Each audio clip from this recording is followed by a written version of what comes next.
2월 5일 이현종 기자의 분기탱천입니다. 본론에 들어가기 전에 여러분 요즘 그 대부분에서 참으로 있을 수 없는 일이 일어났죠. 이를 두고 저 북한의 택도 아닌 김정은이가 우리를 향해서 그 전에 했던 말 있죠. 삶은 소대가리가 웃을 일이라는 참 부끄러운 말이 생각납니다.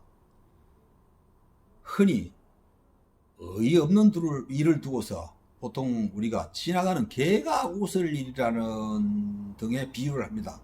근데 그보다 훨씬 심한 경우입니다. 이 정도 되면 그만둬야 되는 것 아닙니까?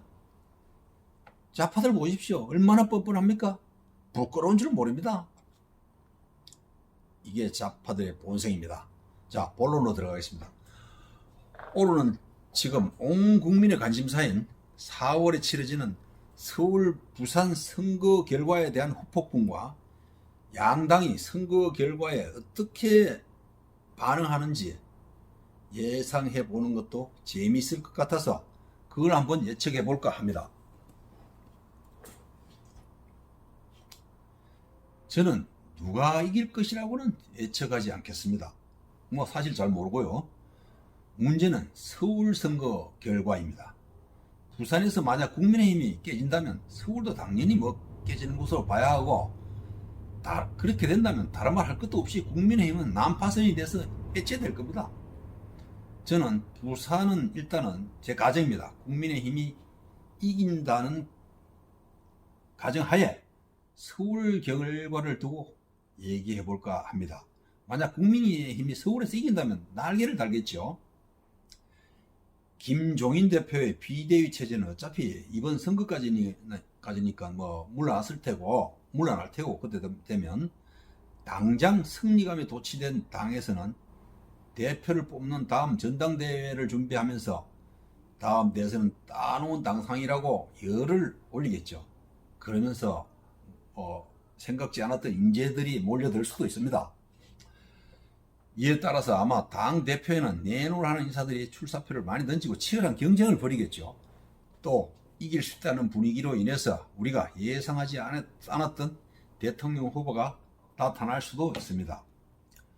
반면 패배한 더불어당은 책임을 두고 온갖 난리가 나겠죠.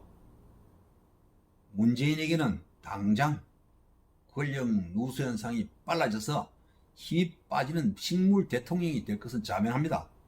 당에서는 당은 당규를 고쳐가면서까지 무리하게 후보를 낸 것이 첫째 원인이라며 당헌을 개정해서 출마를 밀어붙인 당시 대표를 비롯한 지도부를 성토하는 분위기가 본부를 이루겠지요. 그렇게 되면 대통령 후보가 되기 위해서 이미 3월에 대표를 사퇴한 이낙연에게 패배 책임을 덮어 씌우려고 할 것입니다. 그러나 이낙연은 말도 안 되는 소리라며 펄쩍 뛰고 난리를 치겠죠. 자신이 주도한 것이 아니라느니 하면서 무슨 핑계를 찾아서 둘러대겠죠. 그렇게 되면 이낙연은 대권은커녕 대권을 향한 당 후보조차 되기 힘들 겁니다.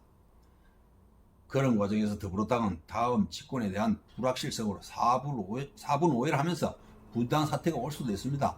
즉 과거 열린 우리당 전체를 밟을 수도 있습니다. 반면에 국민의힘이 서울에서 졌을 때를 가정하면 아주 간단합니다. 처음에는 부산에서 이겼으니까 1승 1패로 무승부 아니냐 이런 말도 나오겠지만 그 주장은 곧바로 힘을 잃을 것입니다. 당장 다음 정권 교체에 대한 희망이 사라지면서 지도부를 성토하고 해체 모여하려는 세력이 생길 겁니다. 따라서 국민의힘에서는 또 매번 해오던 비상대책위원회를 구성하느니 마느니 하면서 여기서부터 싸움이 시작돼서 끝없는 투쟁이 계속되고 아마 전국에는 당이 해체될 수도 있습니다. 반면 더불어당은 문재인의 힘이 강화되면서 최초로 고질적인 임기 말 권력 누수 현상을 겪지 않는 대통령으로 기록되면서 다음 후계 구도에도 절대적인 영향력을 행사할 수 있을 것입니다. 이렇게 되면 소위 말하는 문바들의 힘이 더욱 강화되고 이들의 눈에 벗어나는 사람은 그 대상이 누가 되었든지 축출되거나 학살당하고 그러겠죠. 그래서 다음 더불어당 대통령 후보는 문바들의 힘이 절대적으로 커질 것입니다. 따라서 이번 서울시장 선거는 다음 대통령 선거에 앞선 가장 중요한 일정이기 때문에 저 두 당이 저 난리를 피우고 있습니다. 감사합니다.